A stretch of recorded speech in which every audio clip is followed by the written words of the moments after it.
NAC9 news में आप सभी का स्वागत है। मैं आपके साथ शिवांगी। चलिए नजर डालते हैं देश दुनिया की कुछ बड़ी खबरों पर। नेपाल की राजधानी काठमांडू में हजारों युवाओं, खासकर जनरेशन जेड ने सोशल मीडिया प्लेटफॉर्म पर लगे प्रतिबंध, देश में व्याप्त भ्रष्टाचार के खिलाफ सड़कों पर उतरकर जोरदार विरोध प्रदर्शन किया। प्रदर्शनकारी सरकार से फेसबुक, यूट्यूब, एक्स समेत 26 गैर रजिस्टर्ड सोशल मीडिया प्लेटफॉर्म्स पर शुक्रवार से लगे बैन को हटाने और भ्रष्टाचार पर लगाम लगाने की मांग कर रहे हैं। इस बैन से इंस्टाग्राम जैसे लोकप्रिय प्लेटफॉर्म्स के लाखों यूजर्स प्रभावित हुए हैं, जो मनोरंजन, खबरों और व्यापार के लिए इनका उपयोग करते हैं। सोमवार को प्रदर्शन की शुरुआत राष्ट्रगान के साथ हुई, जिसके बाद युवा प्रदर्शनकारियों ने राष्ट्रीय झंडे लहराते हुए नारेबाजी की। 24 वर्षीय छात्र युजन राजभंडारी ने कहा कि सोशल मीडिया बैन ने हमें झकझोर दिया है, लेकिन हमारा आंदोलन सिर्फ यहीं तक सीमित नहीं है। भ्रष्टाचार भी हमारा बड़ा मुद्दा है।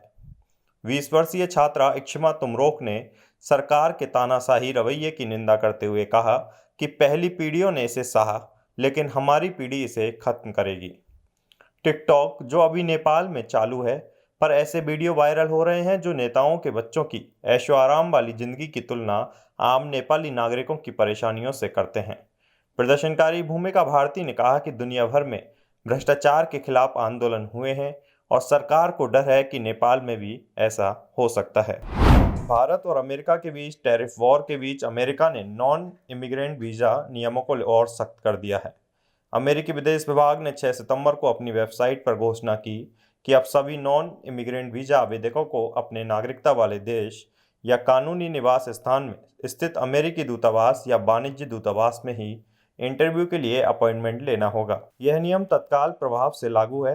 इसका मतलब है कि भारतीय नागरिक अब तेजी से वीजा अपॉइंटमेंट के लिए थाईलैंड, सिंगापुर या अन्य देशों का सहारा नहीं ले सकेंगे। कोविड-19 महामारी के दौरान भारत में वीजा अपॉइंटमेंट के लिए 3 साल तक की लंबी वेटिंग के कारण कई भारतीय पड़ोसी देशों में जाकर B1 और B2 वीजा के लिए इंटरव्यू देते थे। नए नियम से यह सुविधा खत्म हो गई है, जिससे खासकर युवा, स्टूडेंट्स और बार बार यात्रा करने वाले पेशेवरों को लंबी वेटिंग का सामना करना पड़ सकता है। सुप्रीम कोर्ट ने तेलंगाना के मुख्यमंत्री रेवंत रेड्डी के खिलाफ बीजेपी की तेलंगाना इकाई द्वारा दायर याचिका को खारिज कर दिया। यह याचिका तेलंगाना हाई कोर्ट के उस फैसले के खिलाफ थी जिसमें रेड्डी के खिलाफ मानहानि मामले में ट्रायल कोर्ट की कार्रवाई को रद्द करने की मांग को स्वीकार किया गया था। यह मामला 2024 लोकसभा चुनाव प्रचार के दौरान रेड्डी के एक भाषण से जुड़ा है, जिसमें बीजेपी ने उन पर उकसाने वाले और मानहानिकारक बयान देने का आरोप लगाया। बीजेपी का दावा था कि रेड्डी ने कांग्रेस के साथ मिलकर झूठी कहानी गढ़ी, जिसमें कहा गया कि बीजेपी सत्ता में आई तो आरक्षण खत्म कर देगी। मुख्य न्यायाधीश BR गवई की अगुवाई वाली बेंच ने सुनवाई के दौरान सख्त टिप्पणी करते हुए कहा, नेताओं को मोटी चमड़ी वाला होना चाहिए। कोर्ट को राजनीति का अखाड़ा बनाना ठीक नहीं है। कोर्ट ने इस मामले में किसी भी तरह का दखल देने से इनकार कर दिया। इससे पहले 1 अगस्त को तेलंगाना हाई कोर्ट ने रेड्डी की याचिका पर सुनवाई की, जिसमें उन्होंने हैदराबाद की ट्रायल कोर्ट में लंबित मानहानि मामले की कार्रवाई को रद्द करने की मांग की थी। सुप्रीम कोर्ट के इस फैसले ने रेड्डी को राहत दी है, जबकि बीजेपी के आरोपों को झटका लगा है। सुप्रीम कोर्ट ने बिहार में विशेष गहन पुनरीक्षण के तहत मतदाता सूची में शामिल या बहिष्कृत करने के लिए आधार कार्ड को 12वें दस्तावेज के रूप में मान्यता देने का आदेश दिया है। कोर्ट ने निर्वाचन आयोग से कहा कि आधार को पहचान के लिए स्वीकार किया जाए, लेकिन यह नागरिकता का प्रमाण नहीं माना जाएगा। निर्वाचन आयोग ने सुनवाई के दौरान बताया कि बिहार में 7.24 करोड़ मतदाताओं में 99.6% ने पहले ही आवश्यक दस्तावेज जमा कर दिए हैं। इससे पहले कोर्ट ने 65 लाख मतदाताओं के लिए आधार के उपयोग की अनुमति दी थी। सुप्रीम कोर्ट ने यह स्पष्ट किया कि किसी भी याचिकाकर्ता ने यह दावा नहीं किया कि बड़ी संख्या में लोगों को गलत तरीके से मतदाता सूची से बाहर किया गया। यह फैसला मतदाता सूची की सटीकता सुनिश्चित करने के लिए महत्वपूर्ण माना जा रहा है। केंद्रीय स्वास्थ्य मंत्री JP नड्डा ने घोषणा की है कि 17 सितंबर प्रधानमंत्री नरेंद्र मोदी का जन्मदिन से 2 अक्टूबर गांधी जयंती तक देश भर में 75,000 स्वास्थ्य शिविर आयोजित किए जाएंगे। इस अभियान का शुभारंभ 17 सितंबर को PM मोदी करेंगे।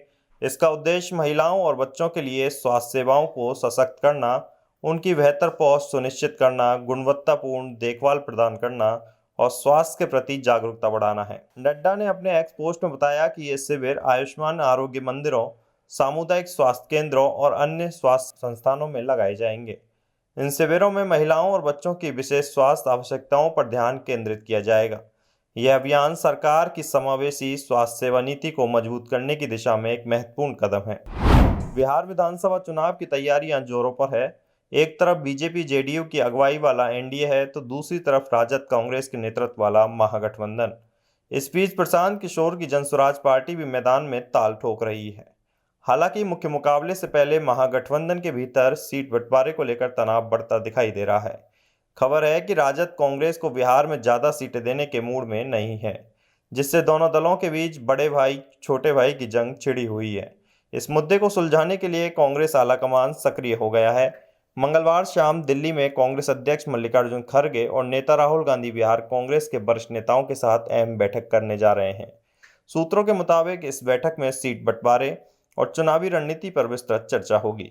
राजद की ओर से सीटों पर सीमित रियासत के रुख के बीच कांग्रेस अपनी स्थिति मजबूत करने की रणनीति तैयार कर रही है।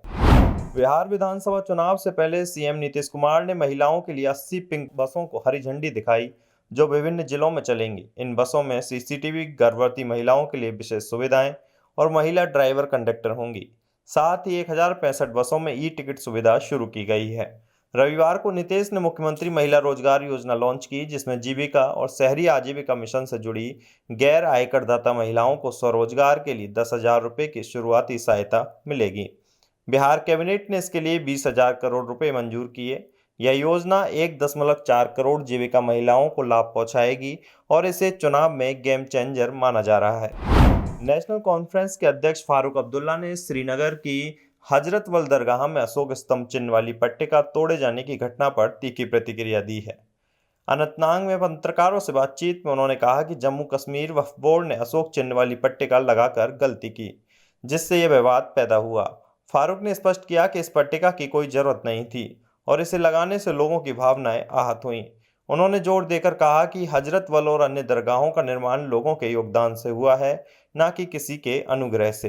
फारूक ने अपने पिता शेख अब्दुल्ला का जिक्र करते हुए कहा कि जब उन्होंने हजरतबल दरगाह का निर्माण कराया था तब कोई पट्टिका नहीं लगाई गई थी, क्योंकि यह स्थान अल्लाह और उनके पैगंबर को समर्पित है।